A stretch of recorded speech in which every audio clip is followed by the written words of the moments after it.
Hello students, कैसे हैं आप सब। आई होप आप सब अच्छे होंगे। आईसीटी वर्चुअल क्लासरूम में आप सबका स्वागत है। मैं विकास, क्लास 7th का मैथ्स हम कर रहे हैं। चैप्टर है फ्रैक्शंस एंड डेसिमल्स और इस चैप्टर को हमें कंटिन्यू करना है। तो सबसे पहले हमने क्या क्या किया है अभी तक वो एक बार देख लेते हैं। तो फ्रैक्शंस होते क्या हैं, ठीक है, वो हमने डिस्कस कर लिया है। कैसे रिप्रेजेंट करते हैं चीजों को फ्रैक्शन में वो आपको पता है। फिर उसके बाद कंपेयर कैसे करते हैं फ्रैक्शंस को। दो फ्रैक्शन दे दिया जाए तो उनकी तुलना कैसे करते हैं। टाइप्स ऑफ फ्रैक्शंस क्या होते हैं ये भी डिस्कस कर चुके हैं हम। जैसे proper fraction, improper fraction, mixed fraction, like fraction, unlike fraction, ये सब हम डिस्कस कर चुके हैं। ठीक है बच्चों। उसके बाद एडिशन ऑफ फ्रैक्शन, ये आपको आता है।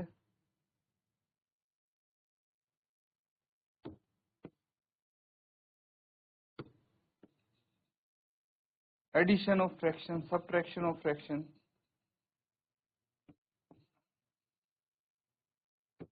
सबट्रैक्शन ऑफ फ्रैक्शन, ये सारी चीजें डिस्कस कर चुके हैं डिटेल में। आपको समझ में भी आई होंगी उम्मीद करता हूँ। कुछ एग्जांपल्स भी हम कर चुके हैं यहाँ पे। तो चलिए देखते हैं। एक एग्जांपल और है। यहाँ पे क्या बोला गया है आपको। A rectangular sheet of paper is 12 whole 1/2 and long and 9 whole 1/2 centimetre wide. Find the perimeter. तो ये क्वेश्चन है। अगर आपको एडिशन आता है, ठीक है, तो दिक्कत नहीं होगी इसको करने में। क्या बोला गया है कि भाई एक रेक्टेंगुलर शीट है किसी पेपर की और उसकी लेंथ दी गई है एंड उसकी विड्थ दी गई है, ब्रेड्थ दी गई है। तो ये हो गई लेंथ, ये हो गई ब्रेड्थ, दोनों चीज आपको पता है। अब सबसे बड़ी बात है, जो लेंथ दी गई है वो लिख ली हमने, है ना। लेकिन ये मिक्स्ड फ्रैक्शन में है, मिश्रित भिन्न में है। इसको हमें करना है किसमें कन्वर्ट, इम्प्रॉपर फ्रैक्शन में। तो मिक्स्ड फ्रैक्शन से इम्प्रॉपर फ्रैक्शन में कन्वर्ट करने के लिए हम क्या करते हैं, जो डिनोमिनेटर है उसको ये जो होल नंबर है इससे मल्टीप्लाई करके और फिर न्यूमरेटर ऐड कर देंगे, उसमें जोड़ देते हैं। और डिनोमिनेटर की जहां तक बात है वो सेम रहेगा, चेंज नहीं होगा। तो 12 इंटू 2 24 प्लस 1 25, 25/2 आ गया। ठीक है। इसी तरह से ब्रेड्थ ऑफ द शीट जो है वो ऐसी कुछ है। ठीक है। तो यहाँ पे क्या आएगा, 9 होल 1/2 है। तो बच्चों यहाँ पे 9 होल 1/2 जो है इसको भी हम इम्प्रॉपर फ्रैक्शन में बदल लेंगे। 2 इंटू 9 पहले करेंगे और उसमें 1 जोड़ देंगे, डिनोमिनेटर सेम रहेगा। तो ये आ गया 19/2 आ गया। यही फॉर्मूला हमने लगाया है कि कोई अगर मिक्स्ड फ्रैक्शन है तो उसका हम क्या करेंगे, जो डिनोमिनेटर और होल नंबर है उनको मल्टीप्लाई करके आपस में और उसमें न्यूमरेटर अलग से जोड़ देंगे, डिनोमिनेटर सेम रहेगा। यहाँ पे सी है तो यहाँ भी सी रहेगा। ठीक है। तो इसका यूज करते हुए हमने मिक्स्ड फ्रैक्शन को इम्प्रॉपर फ्रैक्शन में बदल दिया है। ये आपको आता है अच्छे से। अब क्या करना है, पिछली क्लास में बच्चों कर चुके हैं ये चीज यहाँ पे ना। उसके बाद पेरीमीटर आपको पता होना चाहिए। क्या है पेरीमीटर, ये है perimeter of rectangle 2 into L plus B. क्या हो गया, इसको बोलते हैं 2 इंटू लेंथ यानी लंबाई प्लस ब्रेड्थ यानी चौड़ाई। ठीक है, ये इसका फॉर्मूला है। तो बस यहाँ पे हमें पता है चीजों का क्या पता है। देखिए पैरामीटर क्या होता है, the distance around enclosed figure को पैरामीटर बोलते हैं। किसी भी चीज का पैरामीटर अगर आपसे पूछा गया तो रेक्टेंगुलर शीट का पैरामीटर क्या होगा, ये होगी लंबाई और ये होगी चौड़ाई, दोनों को जोड़ के और फिर 2 से मल्टीप्लाई करना। तो ये कैसी फ्रैक्शंस दिख रही हैं, लाइक फ्रैक्शंस दिख रही हैं।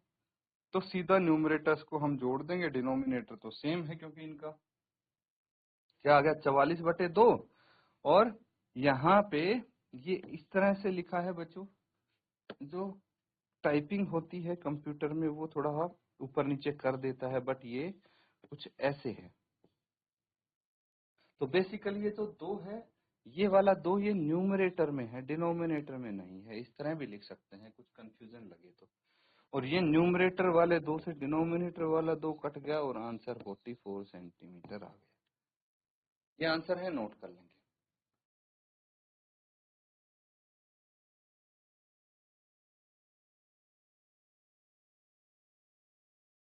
ठीक है, समझ में आ रहे हैं? चलिए आगे देखते हैं। एक एग्जाम्पल और करेंगे हम। यहाँ पे Michael finished colouring a picture in 7/12 hours and Vaibhav finished coloring the same picture in 3/4 hours. Who worked longer? By what fraction was it longer? तो ये क्वेश्चन है, ठीक है। इसमें भी आपको क्या करना है, देखिए पहले तो इन दोनों को कंपेयर करना पड़ेगा। क्वेश्चन है कि माइकल और वैभव 2 हैं, 2 छात्र हैं मान लीजिए, और इन्होंने कुछ समय लिया है एक पेंटिंग को कलर करने के लिए।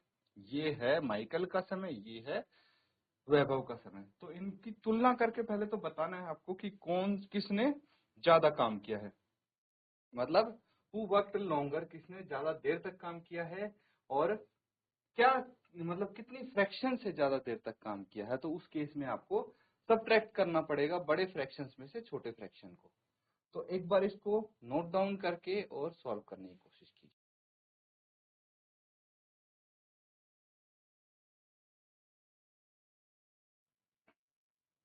तो ठीक है, यहां तक चीजें समझ में आई बच्चों। अब देखिए यहाँ पे करना क्या है, कंपेयर करना है सबसे पहले तो माइकल ने कितना समय लिया है, 7/12 घंटे। वैभव ने कितना समय लिया है, 3/4 घंटे। तो दोनों की अगर हम तुलना करें, है ना, तो कैसे करेंगे? सबसे पहले इन 2 फ्रैक्शंस को देखिए, क्या ये लाइक फ्रैक्शंस हैं? नहीं है। तो पहले इनको लाइक फ्रैक्शंस में कन्वर्ट करेंगे, उसके बाद हम इजीली तुलना कर लेंगे इनकी। लेकिन लाइक फ्रैक्शंस में कन्वर्ट करने के लिए हमें एलसीएम चाहिए होगा। इसका क्या चाहिए होगा? एलसीएम। तो एलसीएम निकाल लेंगे, कोई दिक्कत नहीं है। एलसीएम निकालने के लिए हमारे पास क्या एलसीएम आएगा इसका? देखिए भाई, 12 और 4 का एलसीएम 2 × 2 × 3 कितना हो गया? 12 ही आएगा, है ना। तो इनका एलसीएम आया 12। अब हमें क्या करना पड़ेगा? 7/12 है, ये तो 12 है इसका डिनोमिनेटर, लेकिन 3/4 है इसका डिनोमिनेटर में 12 बना लिया, ये 9/12 आ गया। तो 9/12 बड़ा होगा 7/12 से, है ना। तो मुझे बताइए कि किसने, मतलब कौन सा फ्रैक्शन बड़ा है? 9/12 है, और 9/12 किसका फ्रैक्शन है? वैभव का। तो दोनों फ्रैक्शन को अगर हम कंपेयर करेंगे तो ये पता लगता है कि वैभव ने ज्यादा काम किया है, देयरफॉर वैभव वर्क लॉन्गर। और कितनी देर ज्यादा काम किया है तो वो यहाँ से पता लग जाएगा, माइनस कर लेंगे बड़ी फ्रैक्शन में से छोटी फ्रैक्शन। तो 9 - 7 कितना आ गया? 2/12 यानी 1/6। 1/6 घंटे उसने अधिक काम किया है, नोट कर लेंगे।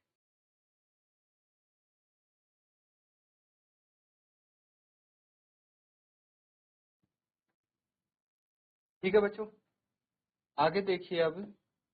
अब जो पिछले क्लास में आपने सीखा था, प्रीवियस क्लास का हम रिवाइज कर चुके हैं सारा, ठीक है। तो एडिशन, सब्ट्रैक्शन, ये सब आपको आ गया है। अब नया टॉपिक है, और यहाँ के लिए जो इम्पोर्टेंट है आपके सिलेबस में है, वो है multiplication of fraction. Basic clear है, कॉन्सेप्ट क्लियर है, तो आप इसको अच्छे से समझ पाएंगे। तो सबसे पहला पॉइंट आता है multiplication of fraction. Multiplication of fraction by whole number. एक भिन्न है और एक पूर्ण संख्या है, इन दोनों को कैसे गुणा करेंगे, कैसे गुणन करेंगे, ये समझ लीजिए। तो यहाँ पे आपको एक एप्पल दिया है और उसको 4 पार्ट्स में कट कर दिया है, ठीक है। 4 पार्ट्स में एप्पल को कट किया है। तो एक एप्पल है और इसको 4 बराबर भागों में बांटा है। देख सकते हैं 1, 2, 3 और ये 4, 4 इक्वल पार्ट्स हैं जिसमें इसको कट किया है, ठीक है। अब देखिए, each part represent 1/4 of an apple. तो हर एक भाग जो है ना वो कितना दिखाता है, 1/4।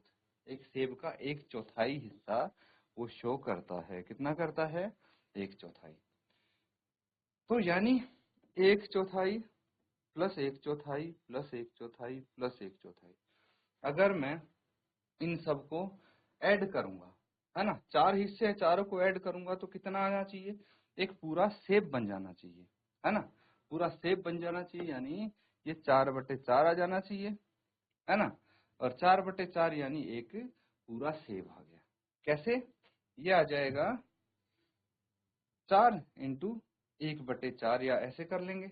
देखिए, या तो हमने ऐड कर दिया, ये कुछ इस तरह से है जो रिपीटेटिव एडिशन होता है ना, जैसे 2 प्लस 2 प्लस 2 प्लस 2 प्लस 2। कितनी बार ऐड किया है 2 को? 1 2 3 4 5, तो 10 आया है ना। या तो ऐसे कर लो, या फिर आप 2 को 5 से मल्टीप्लाई कर लो तो भी एक ही बात है, ये 10 आएगा। सेम चीज है यहाँ पे भी। 1/4 को या तो 4 बार ही ऐड करो आप, या फिर इसको मल्टीप्लाई कर लेंगे 4 से। 4 इंटू 1/4, तो ये कट जाएगा आपस में और आंसर 1 आ जाएगा इस तरह से। तो ये क्या है? 4, ये होल नंबर है। क्या है? होल नंबर है। और 1/4 क्या है? ये फ्रैक्शन है। तो इनको आपस में मल्टीप्लाई कर सकते हैं हम, इस तरह से करेंगे। इसको नोट कीजिए, फिर आगे करते हैं।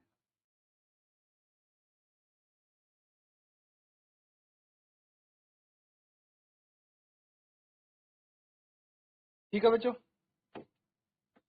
यहां तक चीजें समझ में आई आपके? अब देखिए, कुछ इस तरह से होता है कि एक होल नंबर है, पूर्ण संख्या है, इसको मैं फ्रैक्शन से मल्टीप्लाई कर रहा हूँ। ठीक है, तो जो न्यूमरेटर है इसका, फ्रैक्शन का न्यूमरेटर है, उसके साथ तो मैं होल नंबर को मल्टीप्लाई कर सकता हूँ और डिनोमिनेटर एज इट इज लिखेंगे। ठीक है, therefore we can say that multiplication is repeated addition, है ना। रिपीटेड एडिशन ये मैंने आपको बता दिया था यहाँ पे। when we multiply fraction by a whole number, ये समझना, जब मैं एक फ्रैक्शन और होल नंबर को मल्टीप्लाई करूंगा तो जो न्यूमरेटर होता है फ्रैक्शन का, उसको करूंगा होल नंबर के साथ। ठीक है, इन दोनों को, न्यूमरेटर और होल नंबर को मल्टीप्लाई करूंगा, डिनोमिनेटर सेम रहेगा आपका, डिनोमिनेटर चेंज नहीं होता। फॉर एग्जाम्पल, अब देखिए, अगर 3 को 2/7 से मल्टीप्लाई करना है, इसको कुछ इस तरह से लिख देंगे, 3 इंटू 2/7। ठीक है, तो कैसे करेंगे हम? बिल्कुल आसान है। देखिए, यहाँ पे भी ये थोड़ा जो टाइपिंग होती है उसमें नीचे आ जाता है होल नंबर, तो इस तरह से हम लिखेंगे। अब देखिए, होल नंबर है 3 और हमारा न्यूमरेटर है 2, तो इन दोनों को आपस में मल्टीप्लाई कर दिया और डिनोमिनेटर सेम रहा, 6/7 आ गया। ये आपका आंसर आ गया। आया कि नहीं आया? नोट कर लीजिए, फिर कुछ एग्जांपल्स करते हैं इसके।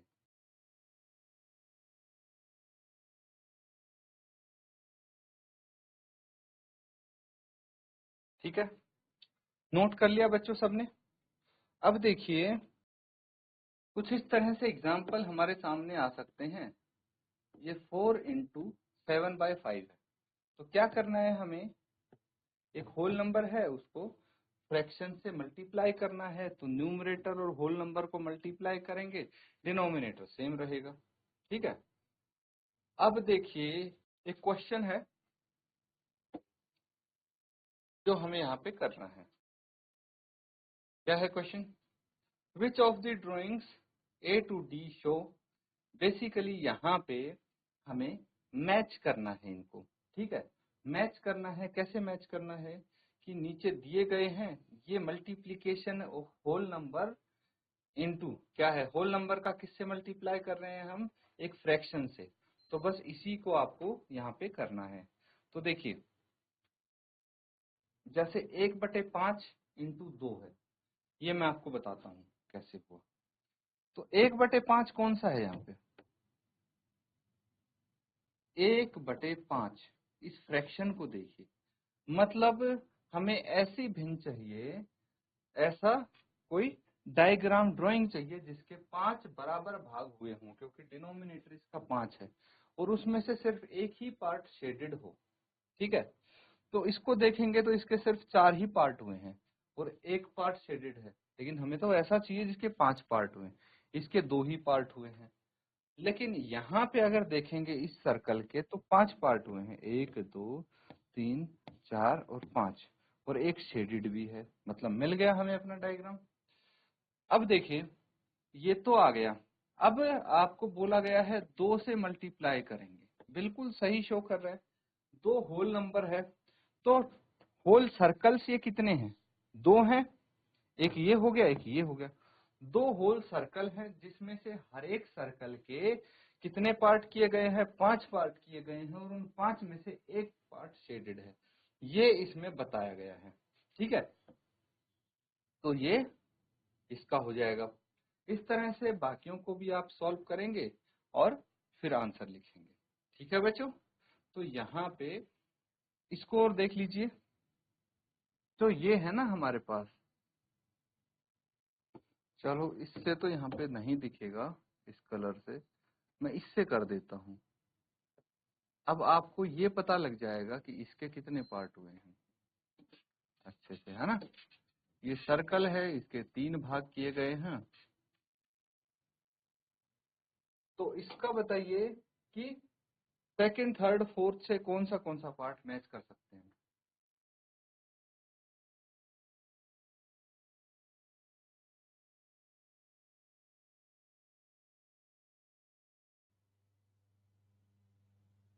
चलिए यहाँ पे देखिए, अब इसी तरह से हम इनको मैच कर लेंगे। तो ये सेकंड जो पार्ट है इसमें क्या बोला गया है, हमारे पास 2 होल नंबर है ना।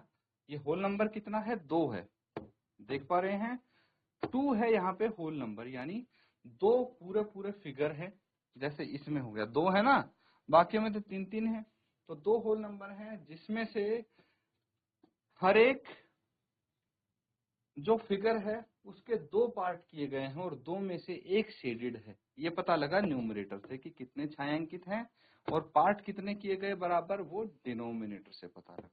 तो यहां से हम बोल सकते हैं कि ये इससे शो करता है। ठीक है, अब जो थर्ड पार्ट है, 3 भाग हैं इसके, 3 पूरे पूरे, इसके भी हैं इसके भी हैं, लेकिन फ्रैक्शन जो दिया है उससे पता लगेगा। देखिए 2/3, 3 बराबर भाग किए गए हैं इसमें, जबकि इसमें तो 4 बराबर भाग हुए हैं, तो ये इसको शो करता है, और 3 में से 2 को छायांकित किया गया है, तो बचा कौन सा, ये इसको शो करेगा, क्योंकि 3 है पूरे स्क्वायर जिनको 4 इक्वल पार्ट में बांटा गया है हर एक स्क्वायर को, और एक स्क्वायर शेडेड है।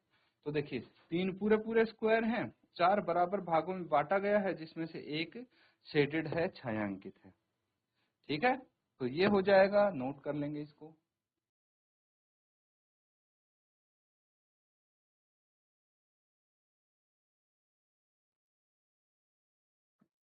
तो बच्चों यहाँ पे हमने कुछ क्वेश्चंस किए हैं, और पिछला भी आपका पूरा रिवाइज कर लिया, कॉन्सेप्ट क्लियर कर लिए हमने अच्छे से, इसको भी आप होमवर्क में रिवाइज करके आए। इसी के साथ आज का सेशन यहाँ पे एंड करते हैं। Thank you and have a nice day.